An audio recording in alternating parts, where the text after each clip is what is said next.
Hello, everybody. Welcome back to E&F TV and a slightly different mini-series. As you will have known from the last episode that I did with Sally Richard, we're actually going to be doing a Wellbeing Series. And this one is something that we both have been incredibly excited about.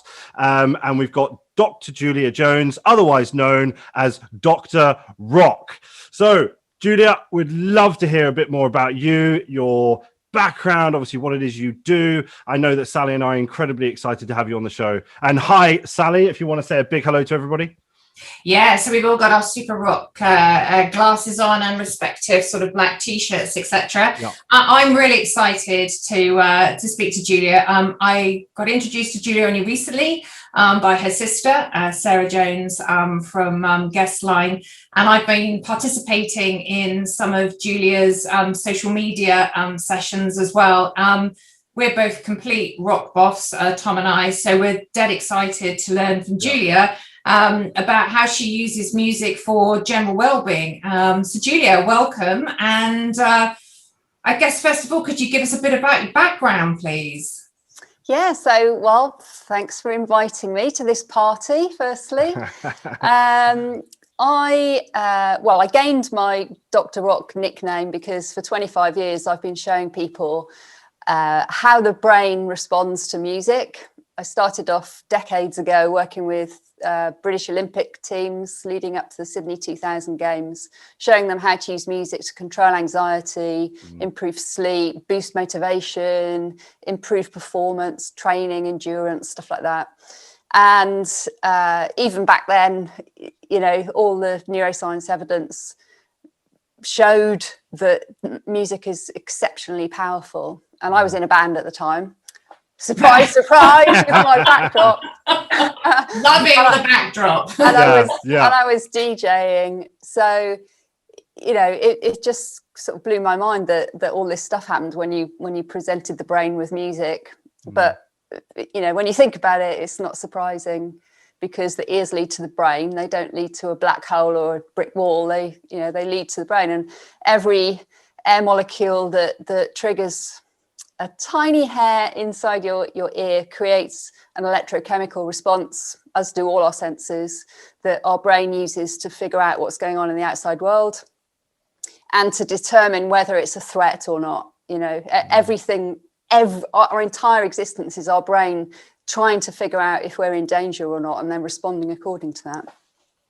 So to cut a long story short, I have been doing this in many guises over the years. So I went into the hotel industry. I set up a health club brand for a family-owned hotel chain called Marston Hotels. We used music heavily to create to transform their flagship hotel using music into this high quality spa environment, right? Where you can take an empty room and put some scented candles and the right music and you've got a high quality spa experience, right? It sounded very, very important in how you determine that. And, you know, obviously the hotel industry uses sound a lot throughout different areas, but that we built that health club brand, and I then left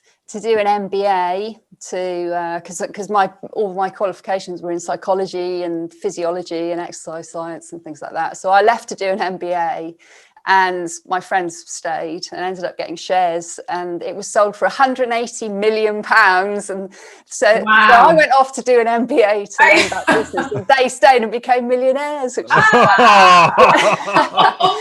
is quite ironic.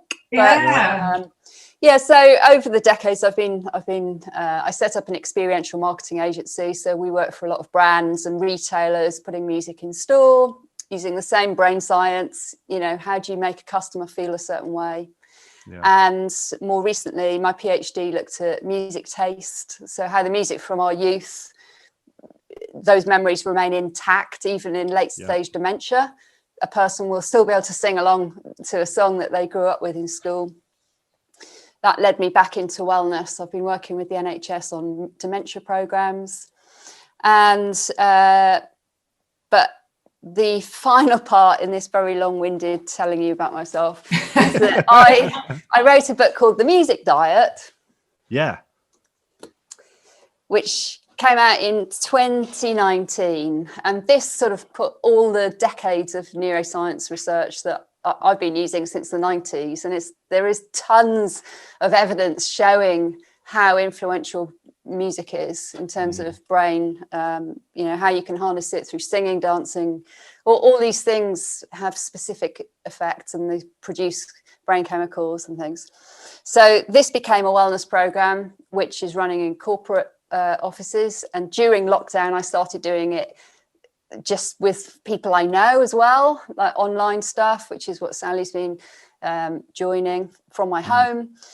And next month, my second book, the follow-up to this, comes out. It's called Neuron, and it's called Smart Wellness Made Easy. And it's all about the fact that music is a biohack. And that is why it is so super powerful, because it targets our biological systems and helps them to optimize, so if you're in a stressful situation, then calming sound can help turn off that sympathetic fight or flight response, because the brain recognizes calming sounds as, okay, we can't be in danger because this is a calming sound, so it must be a safe environment. So to cut long story short, that's what we've been doing. And it's just, I find it staggering that all of these principles still aren't mainstream. It's just utterly ridiculous. And it's partly due to the fact that the music industry spent so much money positioning music as entertainment and as a commercial entertainment offer.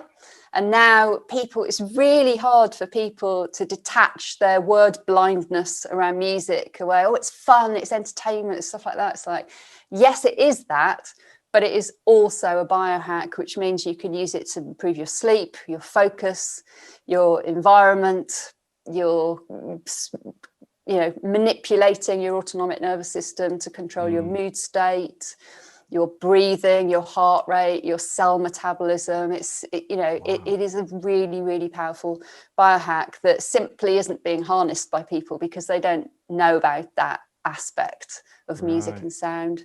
So that's the mission I'm on, is to try and get the word out so that people start benefiting from this and thinking about how they use music, more intently. Yeah, I think that's the thing, isn't it, about using music, and because for me there's a direct connection of emotion to music. So if I hear a record that in the past was a sad time in my life or a really great time in my life, it takes me back to that emotion. Yeah. And I guess so. What you're saying, Julia, in a tangible way, then, is that music can help change your mood or change your mental state. And yeah, absolutely. I mean, but dopamine, serotonin, oxytocin are all triggers, which are our key mood chemicals, and social bonding chemicals are all triggered by music, especially if it's music that you have deep previous experiences of.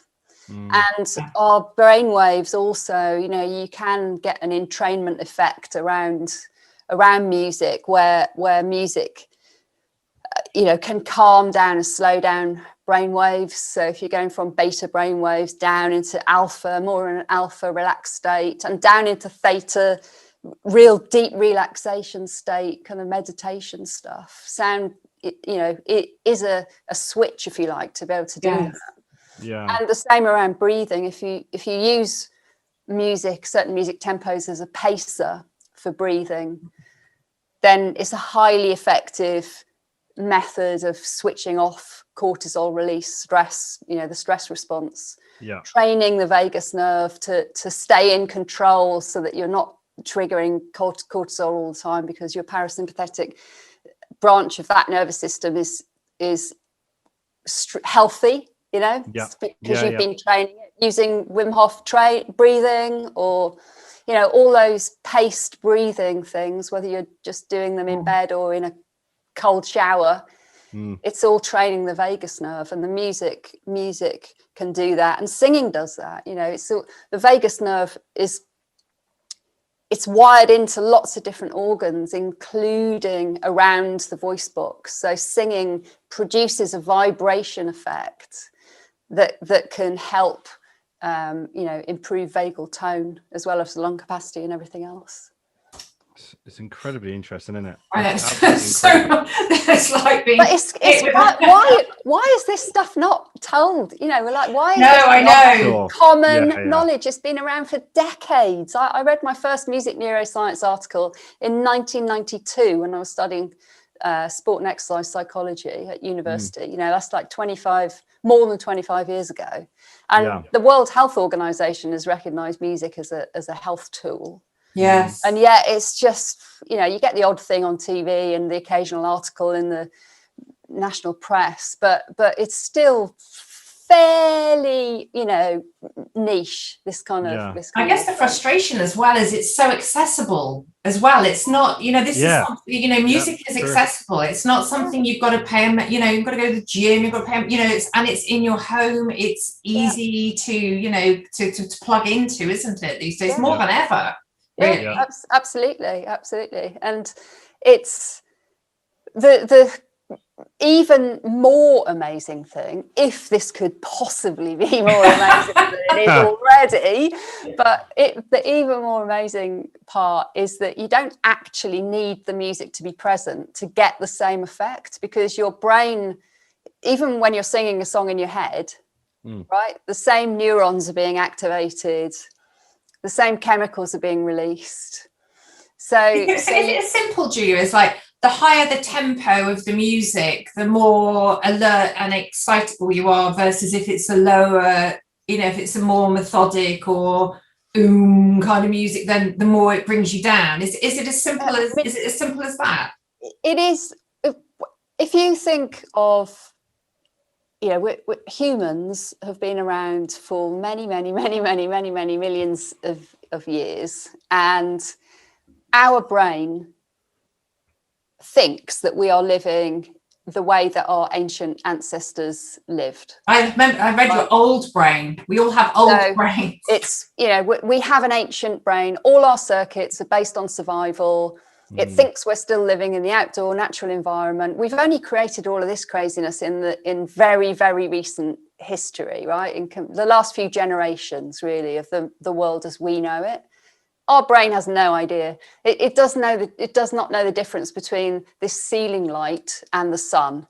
It's light coming down from above, hitting the cells at the retina at the back of my eye, connected to the suprachiasmatic nuclei, which is a great name for a band, but also a bunch of neurons that is triggered. It is linked to the pineal gland, which regulates our melatonin, which is our sleep chemical. So if you've got bright lights at night, your brain is like, oh, it's daytime, mate. All right, it's daytime. We don't. It's like, well, no. Hence the nightclub with the flashing light. And during lockdown, people are not going outside as early as they used to, so they're not getting natural daylight early in their eyes. And it's getting natural daylight in the eyes early is what starts the sleep timer. And 16 hours later, that melatonin will be coming up to make you sleepy to go to sleep, right? Well, if you don't go outside until 1 o'clock when you go for your lunchtime walk or whatever, then you're already off sync,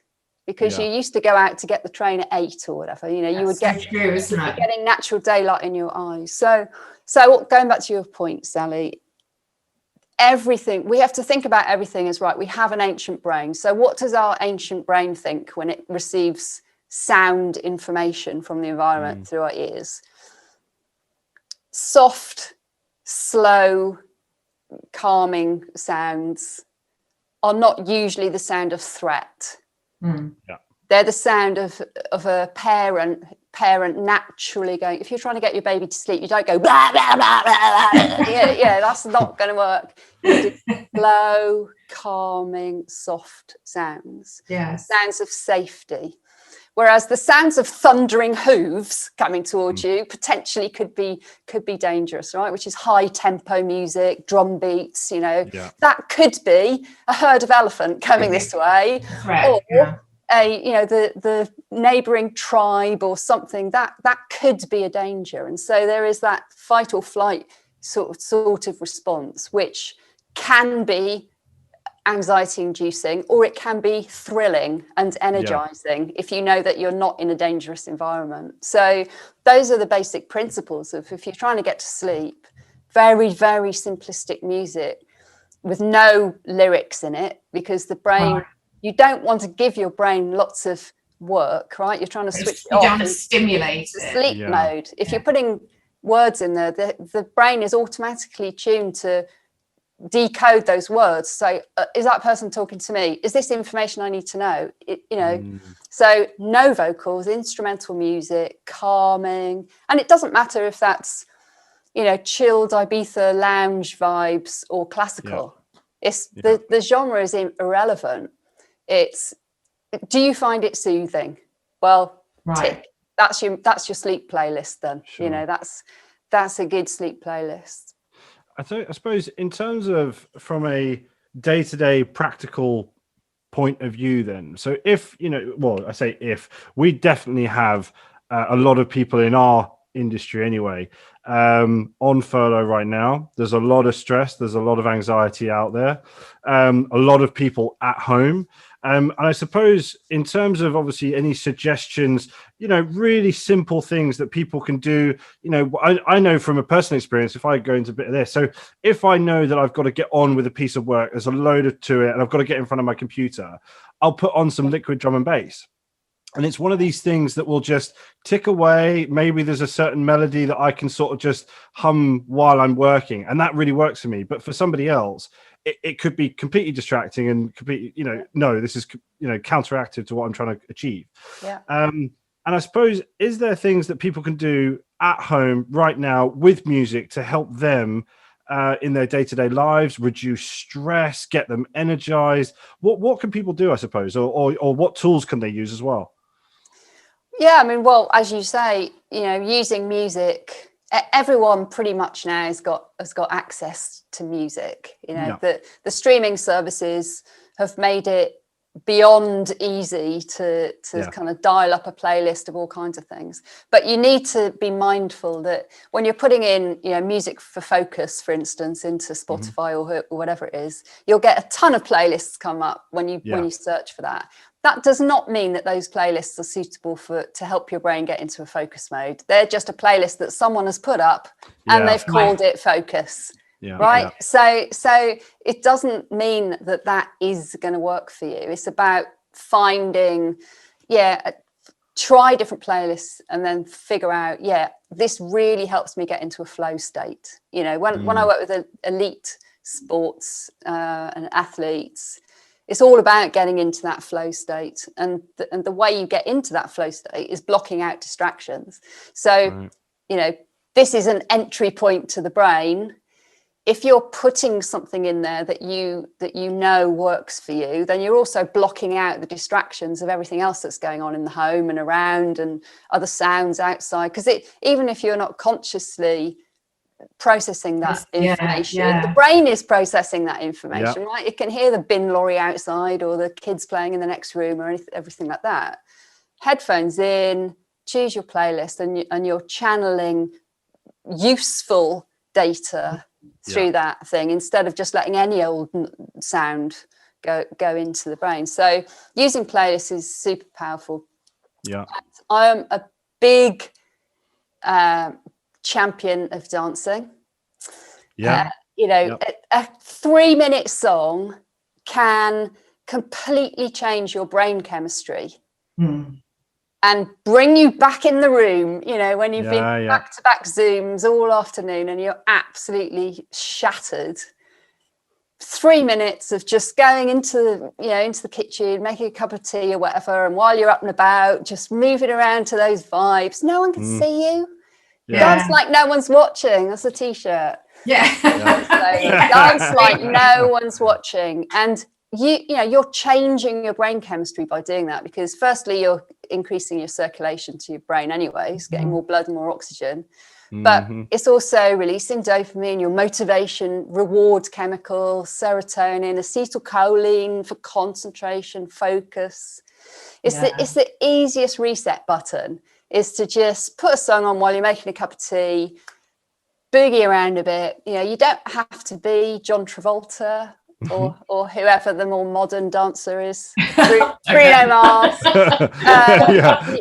You know, it doesn't the quality of your moves, and the same with singing, right? You haven't seen them. You haven't seen my moves. It's irrelevant. But the skill really doesn't matter. You know, it's completely irrelevant to the brain whether you're in tune or not.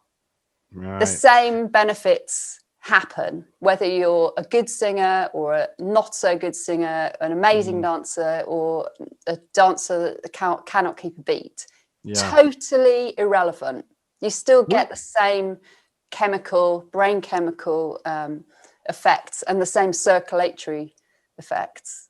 So do you think it works in a similar way when somebody sings along to a song? Because of course that I always find myself, if I know the words to a song, and I will almost immediately find myself first off humming it, and then I'll just full blown I'm singing. And does that have a similar, in terms of serotonin and all the rest of it, does that have a similar effect when you're singing as well as you're dancing? Because I know the dancing side of things, from a circulation, heart rate, all that sort of stuff, you're moving.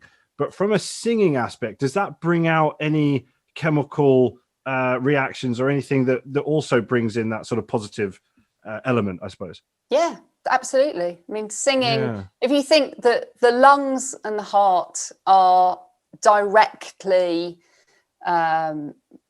connected to the autonomic nervous system, which is our fight or flight or rest and relax response. It's the vagus nerve is the king of stress control is the vagus nerve, and that is, its job is to synchronize our breathing rate and our heart rate to get the maximum amount of oxygen into our bloodstream and around to the cells that need it. So anything involving the lungs is going to have a beneficial effect, and singing by its nature involves rhythmic breathing and rhythmic deep breathing. So there is that element, and then when you're doing it in a group of people, whether that's in the pub or a rugby match or a football match or a church or a choir or school, wherever it is, if you're doing that with a bunch of people, then you're also all synchronized, right? You're all breathing at the same time, which is a really powerful, amazing thing. And humans have been doing that. We know that humans have been making music for at least 40,000 years, because the oldest instrument that's been found so far is a flute that was made out of bone. And a flute is a really complicated instrument, right? To figure out how to make a flute, that's complex. So we can be pretty certain that humans were using rhythms and, whether that's just using your own body for rhythms and singing and making sounds. And obviously we were using sound and kind of beatboxing, different sounds before we invented words. Mm-hmm. Yeah, it's more tribal, I guess. Yeah, we would be using sound way before we'd invented language. So singing is it's another super tool when it comes to wellness. I think as well, let's just touch on the Tunes Day thing, because I absolutely love it, and I don't know why I don't have a Tunes Day every day actually at 12 o'clock. So Julia's been running this Tunes Day social kind of group, and we get onto a Zoom call like this, and there's a couple of things I love about it. One is that there's a whole group of people that you don't really know anyway, and just see, and what Julia does is she puts on 4 different tracks, she chooses them, play them loudly, everyone's on mute, and Julia shows us, and we act out playing the drums or on the cornet, we've got the guitar, we've got the bongos, and we all follow and we all do, and we all are in our own little place, wherever that is either a bedroom or a kitchen or whatever. And we're all freaking out doing it. And number one, we're moving. Number two, everybody has a smile on their face. And number 3, it's just bloody good fun. It's just like my son walks by and goes, "Oh, you're doing that thing again, Mum." And he just like, what is all that about? But, it's 15 minutes. it's a quick, short, sharp shock of moving, because I don't know about you, but I find I sit here like this from the time I come into my office at 8:30 to the time I leave at 6 or 7. I might get up to go to the loo, have a bite to eat or whatever, but I'm pretty stationary in the day. And actually, when I look at my fitness app on those days, if I haven't been for a walk or something, a peak of my heart rate and even the steps I've taken alongside my mental health, I feel more alert and better. I mean, it's remarkable. It's simple but remarkable, huh? Yeah. And that started because last year, my new book is about so I did a 12-month experiment on my brain last year, which started on January the 1st. I didn't know that it was going to involve a global pandemic, but we got to March. So I was trying lots of biohacks. Music is one biohack that I tend to turn to most, but I just dived into all the latest neuroscience research around various biohacks and brain hacks, and how to optimize your biological systems using tricks and techniques like going out early and getting natural daylight in your eye, that kind of stuff. So it came as part of that because I was looking at how to break up my own work day with getting up, doing a bit of something. And then when we all went into lockdown, I thought, well, instead of doing it on my own, because now I'm like isolated because our family all got separated with various family care issues. So now I'm on my own. I'll see if other people want to do this with me as well. So it just ended up being, I started it a year ago. I started it in March when we went into lockdown every Tuesday lunchtime. And the idea of it is that we don't always end up doing this because we just get into the swing of it, and I never remind everyone at the beginning of what we're meant to be doing. But the concept is that you move around the band. So I do this a lot with people with active listening with headphones, right? If you listen to a song and then move your focus of attention around the band, right? So really listen to what the drummer's doing. And then focus in on that. Imagine the drummer playing what you're hearing. Imagine that drummer playing, and then move your focus of attention to what the guitarist is doing, and then do exactly the same for that. And try and keep your attention just listening to the guitar, because the brain is like a muscle, right? You can train focus. This is what we train Olympic athletes. It's like, this is how you train the brain to focus in, like laser sharp, spotlight attention onto just that piece of information. So the idea with the midday sessions was that as we're playing the drums, right? So we're just having fun standing up playing the drums, but we should also be like just really trying to focus in on what the drummer is doing and ignoring the rest of the band. And then I move it around. Right now we're doing it with the guitar, and now we're doing the backing singers and whatever, and try and move your focus of attention around. But it's much harder to do it. It's easy to do it when you're doing a listening experience with headphones on. It's harder to do it when you're doing the actions, because it's fun and you get into the you kind of get into the, because we are all laughing a bit, and it's it's just fun, just right? uplifting. So then you forget to do the active listening bit of trying to focus in on the thing, because you're just enjoying the song in general, which is fine. There's also a massive benefit just to doing that, but that's where it came from, as an extension from the active listening stuff that I do with headphones. Right. Again, sorry, you go, Tom. I was going to say, I am going, if you send me the link for Tuesday coming, I am getting on this. Yeah, we've and heard I that need before. it. This is it. This is it. And you can hold me to that. And I've said it now. Definitely send me the link. I'm on it. I want to have a good time. And I'll even get my girlfriend involved as well, because she is non-stop dancing around the kitchen. And I know that she would love it. So Brilliant. Yeah, I'll get it. I'm definitely getting it. And this is the other thing, right? Is that there are a lot of people who have forgotten how to have a good time. Yeah, right? I agree with that. It's like, just have a laugh, guys. Don't take yourself so seriously. It's let your hair down. We have become like really over serious, and that is extremely bad for your health. Let me tell you. Yeah. No, definitely. Sorry, and Sally, I think I cut you off there. So go ahead. No, I'm really interested in the work you've been doing with dementia patients and how that works with music. Can you share a bit about that? Yeah, I mean, there's masses of data now showing that music, your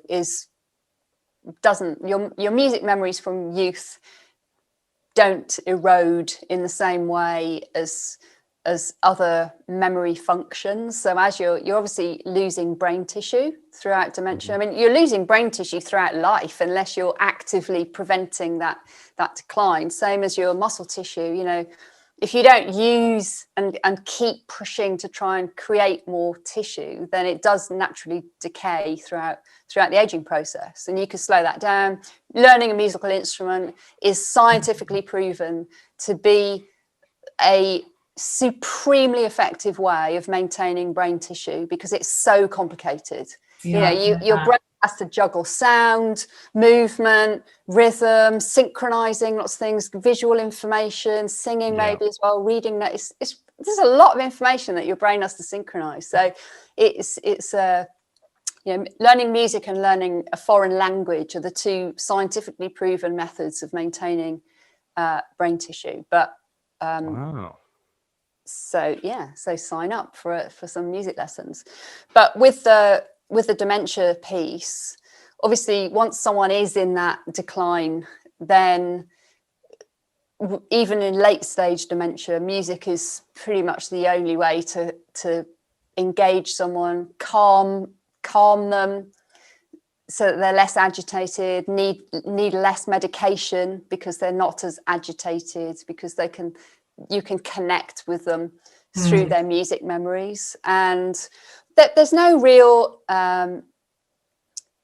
definitive answer in the research around exactly why that happens. But I chat with a lot of researchers in this space, and I think that, and they think as well, when my generations and our parents' generations listened to music, the way we consumed music was very repetitive. You went to the record shop, you waited for the record to be released, then you bought it 100 times. And you played the shit out of that record over and over. And that the brain learns through repetition, right? That's how you learn things. You learn through repetition. So our music memories from youth are super deep. Those grooves are deep because we went over them so many times. And I don't know if future generations, the same effect. Hopefully we will have fixed dementia before future generations reach older age. But that music might not be as effective for them because they're not listening to it necessarily in the same way, because we're kind of grazing through a lot more music on digital platforms and streaming devices. And I don't think there's the same level of repetition of a repertoire. I was going to say, because what absolutely frustrates me with my son, who's nearly 18, is that he will put on a track and maybe listen to he won't listen to the whole track. He will he'll listen to half it, then jump to another one. And my setting, probably from what you're saying, Julia, is when in our youth, you bought the record and you brought it home and you played it 100 times and you played it in its entirety. You played the whole thing. And it quite discombobulates me when I might be listening to a track of his and I think, actually, this isn't too bad. And then he cuts it off halfway through to put on another one. It's a different mentality, isn't it? Yeah. It's a different culture. I mean, I consume music in that way now too. I use playlists and streaming playlists. I've got no idea who any of those artists are. I've got no idea what the song's called. It's a song that comes it comes through on a playlist and then passes by, and it's it's changed the nature of the way that we engage with music. However, if I put on one of my vinyl records, then boom, I can taste the time, I can smell the time, I can all your senses, because the memories aren't just formed with one sense. Memories are formed with all our senses. So there are attachments with being able to, really kind of sense that you're back in that moment when you listen to certain songs, and that's a powerful thing. And with the dementia piece as well, there's some really fascinating work going on at UCL at the moment around using music as a sort of canary in the coal mine of people who they're diagnosing early dementia by playing people songs and saying, is that a sad song or a happy song?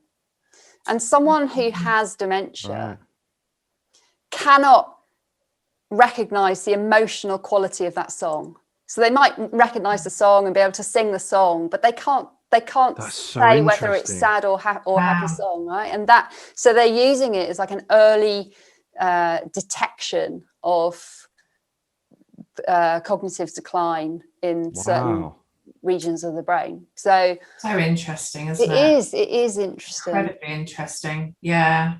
So I guess go Tom. I was going to say because I'm just sort of conscious about time, but I was going to ask, what music have you two listened? What song have you listened to today? What's got you buzzed today, or what have you either of you listened to anything today? And if so, what was it? Well, I listened to Dancing in the Dark by Bruce Springsteen because that is the CD in my car at the moment. So when I was driving here, I was belting that out, top voice.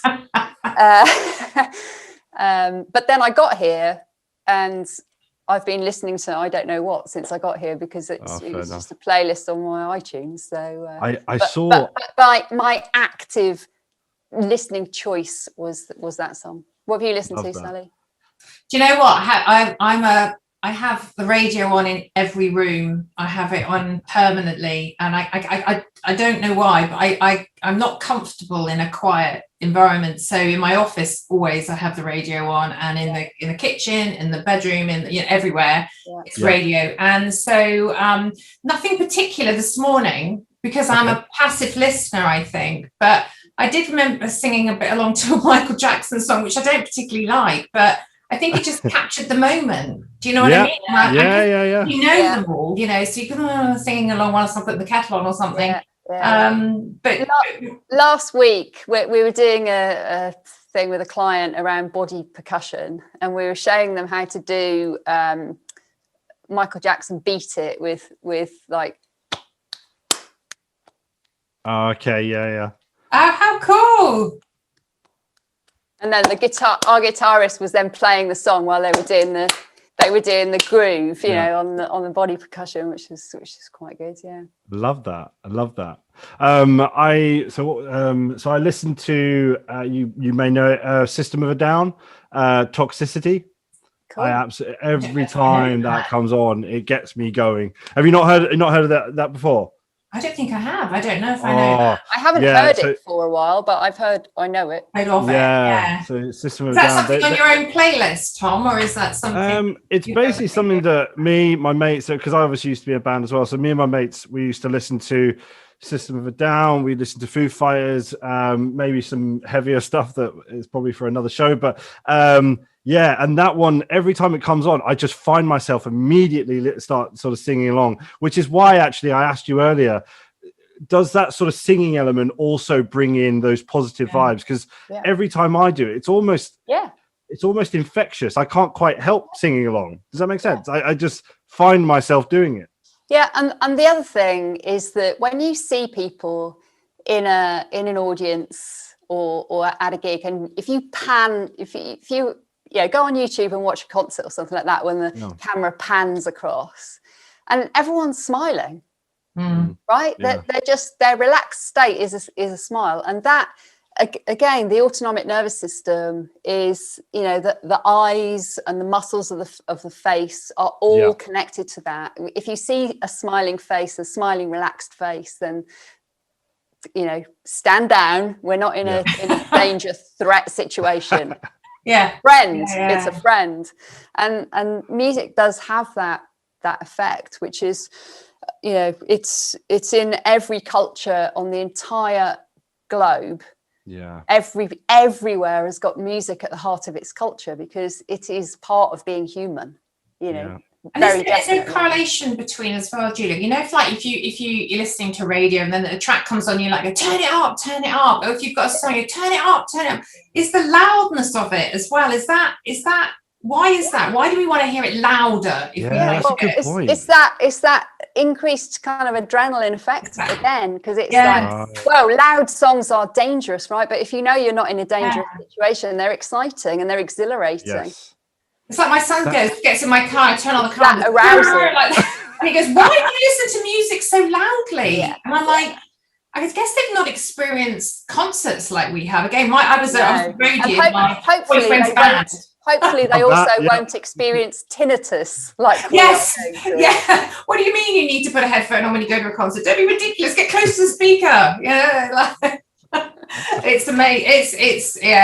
It's really, really interesting. And I think, you know, I'm conscious of time, so I mean, a couple of takeaways for me from what you're saying in terms of if people are struggling and, you know, to get motivated, whatever, get out in the morning, get out and get some light. Learn an instrument, you know, pick up, you know, recorder or whatever. It doesn't have to be an expensive instrument. And then when you're putting the kettle on, have a dance and a sing, you know, you don't look stupid, as you say, no one's watching, move. Exactly that. Right. If you had, you know, dry skin, because we've all been washing our hands like mad, and if you would get your lovely silky hand moisturizer, right, and you would sort that out, and immediately, you know, this feels much better, feels lovely. Music is the equivalent of that, right? It's if you want a quick fix that works, then put a song on, put your headphones on, put the radio on, whatever. You're feeding sounds into your brain, which immediately create electrochemical responses. So it's a superb biohack. And all of this and more will be in my new book. Oh, well plugged. When is it out, Julia? When is it out? Well, it was supposed to be March, but we've just realised that I'm behind and Easter is early. So it's now going to be April the 19th. Great. When you have it or can promote it, will you let us know, and then we'll absolutely. The other and thing I I'd say finally as well, got around to a website as well, so drjuliajones.com. we'll put that in the description below.